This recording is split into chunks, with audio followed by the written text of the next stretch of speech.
My name is Kendust. I'm the associate pastor here at Asbury United Methodist Church, and also the youth director, so kind of wearing two hats while being in this position, mostly due to my history with youth ministry, but also my process to becoming a full connection elder in the United Methodist Church. I was born and raised in a United Methodist Church. That was really kind of my home from the get-go. My parents actually joined the church just before I was born. And growing up, I was always part of the youth program. But I went off to college seeking to get my contractor's license, so I got a degree in small business entrepreneurship. But God had different plans, and I started to feel that call in my life. I got some hours in the youth ministry at my home church of Sunshine United Methodist, and after a couple years went full-time and worked almost 11 years in youth ministry, and also other various parts of the church as well, but then had that call to full ordination to preside over baptisms and weddings and funerals and preaching, so just kind of having that call. And so I looked to get my Master's of Divinity degree at one of the Methodist accredited colleges, and Duke University was where I ended up. So got my degree, just graduated in 2021, and I've been at Asbury ever since. My call became pretty clear. It was in my junior year of college. I remember getting a call one morning that one of my best friends had been killed in a drunk driving accident. It was a pretty tough time. But because of that, I shared my story even when I went back to Suntry over the summer. I was part of their youth program, and I spoke and I shared my story. And in sharing that story with the youth who were there that summer, I think I had about 3 people come up to me, the senior pastors of the time, a husband and wife, and even some other leaders in the ministry who had come up to me and said, when are you going to start your ordination process? And, because you're obviously becoming a pastor. And I was like, I am. And I think for me, just them kind of speaking that into my life, along with a mentor of mine, Joel Luz, just over the years, just continually saying, you would make an incredible pastor. I had different plans for my life, but God's plans ultimately won out. So being part of the Florida conference, I kind of knew I was going to be placed somewhere in Florida. I will admit there was a lot of me who loved North Carolina, and there was a little bit of talk between Alicia and I. Maybe we would stay in North Carolina a bit, but I would still continue my ordination process, maybe find a placement at a local church in North Carolina. However, with the addition to our family of our son, we knew we wanted to be near family. So we decided, nope, we're going back to Florida. That's it, that settles it. And we really did miss Florida and our family. But I think with my history in youth ministry and just the needs of Asbury needing that leadership within the youth ministry, it ended up that I think it was just a good fit. I remember getting a phone call from Chris, maybe sometime in February, where we just chatted for a bit. He kind of heard my story and told me a little bit about Asbury, and I think some conversations from the board and the cabinet and all powers that be, they decided that Asbury was the place for me, and I'm so glad they did. My favorite type of topic to preach about is the practical stuff, where the rubber meets the road, if you will.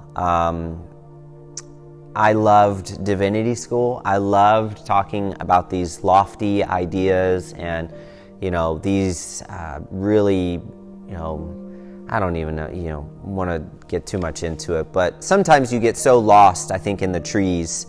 You fail to see kind of the, where the rubber does meet the road, the practical side of our faith being lived out. And so I really like preaching Paul because Paul does a lot of that, especially when he's talking to the churches and how to live out their faith, how their faith is practical, and how to really just see the tangible sides of our faith being practiced. So just in general, I think Paul is probably where I kind of find my comfort, and I really just enjoy being able to present the messages that he's presented to us.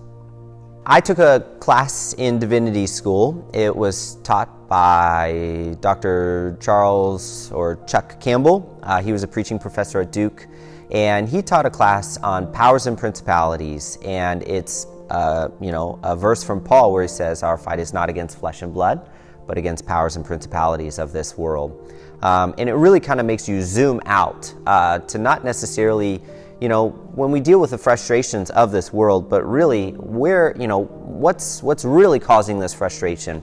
Why does somebody act the way they act? Well, it's probably because of something that has caused them to act this way. Maybe just a previous situation, another relationship, and whatever it was.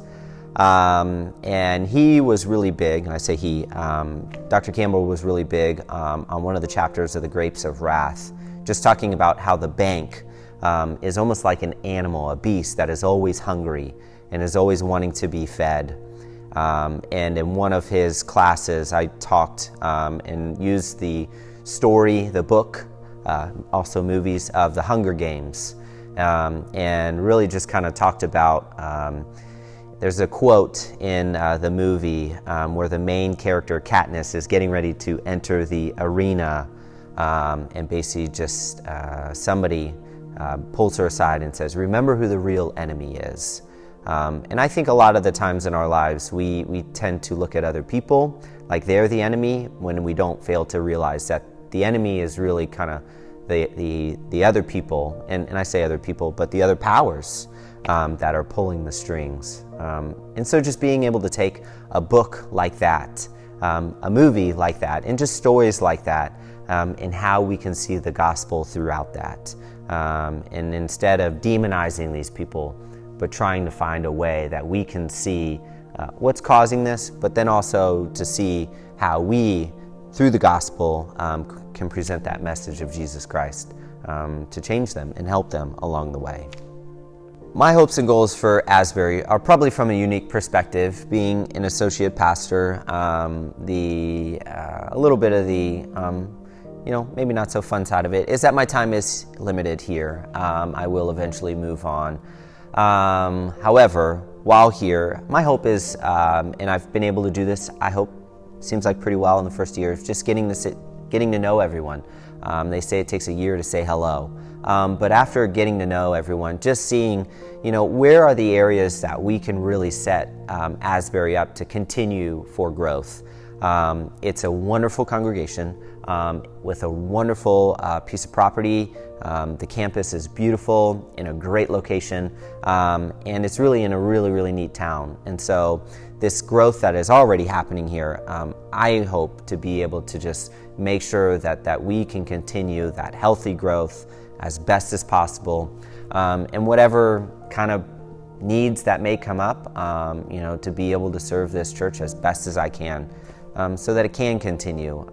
It can look on 20, 30, 40, 50 years down the road, and to be able to see a future of thriving, to really, really live into that vision of knowing the love of Jesus and passing it on.